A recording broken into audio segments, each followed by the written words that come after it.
18. This is Rodrigo. You might be wondering why I'm doing like a video to talk to you. So unfortunately, I'm still a little bit busy, so I cannot join you live. However, I had a conversation with Alessandro, and there I mentioned that I'm using Figma MCP to speed up the process on some of the applications that I'm doing as a side project. And he thought it would be interesting for you. So I decided to share how I'm using Figma MCP, and maybe you'll find it relevant and yeah, would make things easier for you. So let's just start with the beginning. What exactly is an MCP? MCP is a protocol that will allow LLMs to connect with other applications, right? In this case, what we want to do is to give Cursor the ability of looking at Figma files, getting its design, and then, of course, try to replicate it. Yeah. So that's the summary of it. And let's jump into the demo. So the idea is that we want to replicate this simple component in a React application that I created just for this demo.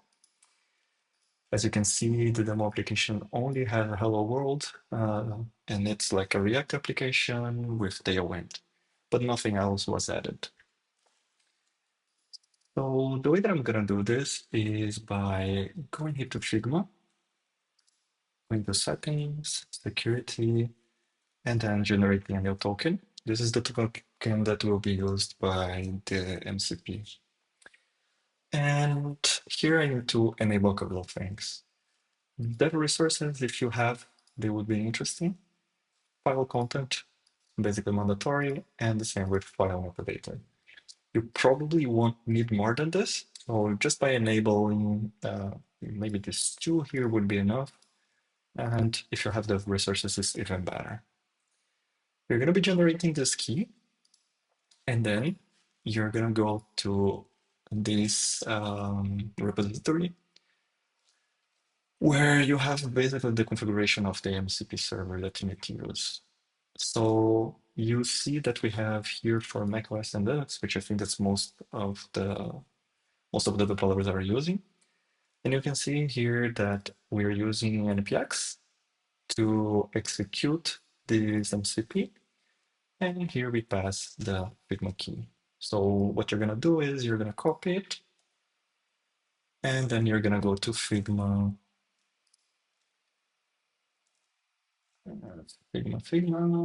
Figma, cursor settings, and then you're going to go to MCP, and you're going to add it here. Right? Well, I guess that I need to change this key. But you're going to come here, and then you're going to re-edit, or edit for the first time, actually, in your case. Once this is done, if everything were done correctly, your MCP server will show like the green status, and this will allow Cursor to fetch the designs of your application, or sorry, of your application. So now that I have everything done, I can come here and start using the chat in the agent mode. This is very important because otherwise it cannot connect with MCP. And what I'm going to be saying here is, look, I'm trying to create this. Actually, it's not a page, the component. I will copy the link of the component, which I just did before this. I started recording this. Basically, I come here and then I copy link to selection. I pasted it here, and then I say, hey, this component contains an image. If you cannot download it, just keep the shape of this image. Do not use fixed heights and width. If a value is not 100%, try to get the closest one, and only use the Tailwind classes. So in most cases, if you configure this properly, you don't need to do this. You could just delete it. Why I'm adding it here? So as I mentioned, this is not a project that I've been working on. I created this just for demo purpose.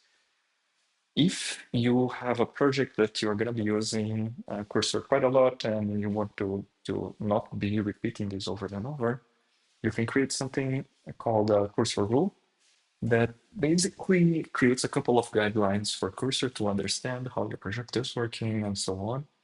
And in the end, you don't need to be repeating this all the time because it will be kind of like a general setting. Yeah? But as I mentioned in this case, I need to specify. And then what you're going to do is simply ask it to generate. You know? So you see here that it's calling MCP, it's trying to get the file, then it's looking at the components and stuff, and then it's going to try to create it. So it seems it already created some stuff, and now it's calling it here, right? So for the purpose of this demo, I'm just going to accept everything, and then let's go here.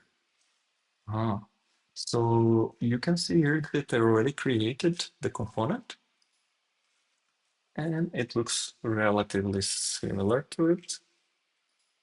Yeah. The only difference is that it doesn't have the image because I asked it to not try to download it. But once we replace it, it should appear there.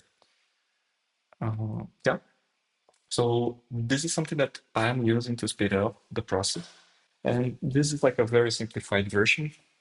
What I would suggest is to, for example, add to your cursor rules to always generate tests and maybe even some documentation if necessary. If it's a component that's a little bit more complex, this could be interesting.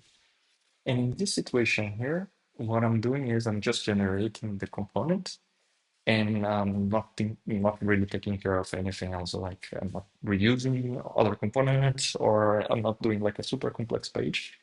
But these things can also be achieved, right? If you try to create a page from scratch and you don't have any components, it will have a lot of issues. So my recommendation is to first try to create the components isolated, and then you ask Cursor to reuse these components. You can even mention them specifically if it's having some troubles to find it. And then you can have something that can be assembled quite fast and without major problems of scalability and things like that. As long as you guide Cursor or any other project, any other IDE that you're using to generate tests, to generate documentation, and try to keep things scoped, you're gonna have a good time. Yeah. So that's basically it. I hope it was understandable and that it was helpful as well. In case you have any questions, feel free to send me an email or on Slack once I get the access to the new computer. That's it. Thanks a lot. Have a good one.